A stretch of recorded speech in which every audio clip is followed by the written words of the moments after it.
This is how President Moi released my brother from prison. In a nostalgic moment, Senator Oburu narrated how Moi released his brother, that is Raila, from prison after many years of detention without trial. He said this at the burial of Dalmas Otieno.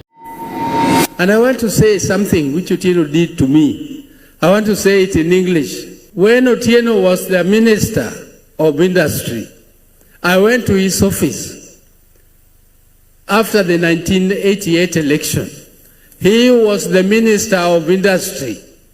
And when I went to see Otieno, I had one good reason, because we were expanding our company which manufactures domestic gas cylinders called East African Spectre Limited. And we wanted to expand and move from the industrial estate to our own premises. We needed money to expand and build the factory. And when I went to the Industrial Development Bank, which was giving the loans, I asked them to give me loan to expand the factory. But they told me, you must speak to Otieno because your father is a politician. That time I was still working with the government. I was a planning officer. Your father is a politician, and Moi must know about it. So I talked to Dalmas. Dalmas told me that Moi must know about it, and let us also talk to Oyugi. We talked together with Oyugi. Oyugi was well known to me because we were age mates with Oyugi. I used to go to Pahil Intermediate School, and Oyugi was going to intermediate school in Luala. We talked, and they agreed. They advised me that I ask Jaramogi to make a single statement saying that he had no problem with Moi, and what we want will be done. So I traveled to Kisumu and asked Jaramogi, please just make a statement that you have no problem with Moi, and we shall get the loan. Jaramogi told me, okay, I will make the statement, but also on condition that they release Raila Odinga from prison. So when I came back, I told Dalmas and Oyugi that Jaramogi has said that apart from saying he has no problem with Moi, Moi should also agree to release Raila from prison. And they agreed. When they agreed, I came back and told Jaramogi. He came to Nairobi and quickly issued that statement. And within 1 week, we had the loan. And within 1 week, Raila Odinga was free from prison. Raila was released from prison. I can never forget that. That was a very, very significant contribution. This is educative history. It is informational, it is informative, it is instructive, because with this we now understand what Raila went through during Moi's time, where he was imprisoned without trial. His release was just dependent on a nod from Odinga saying that, okay, I support you, Moi, and that is it. This now tells you how the Odinga family suffered, especially after opposing governments that stood for things that they never agreed to.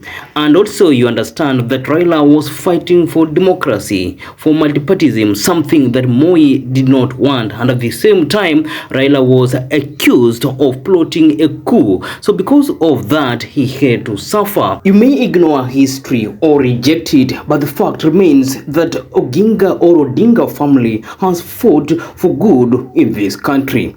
But here again now is another twist. The handshake between Ruto and Raila is something that is going to define not just Raila's legacy, but the legacy of Odinga family. In pursuit of interests of Luo Nyanza and the legacy of Odinga family in its entirety, this is what Oburu Odinga says about their preparation for 2027. But I want to say in conclusion, before I read Raila's statement, that our people must know that this government here, where we are in broad-based arrangement is the best arrangement for us.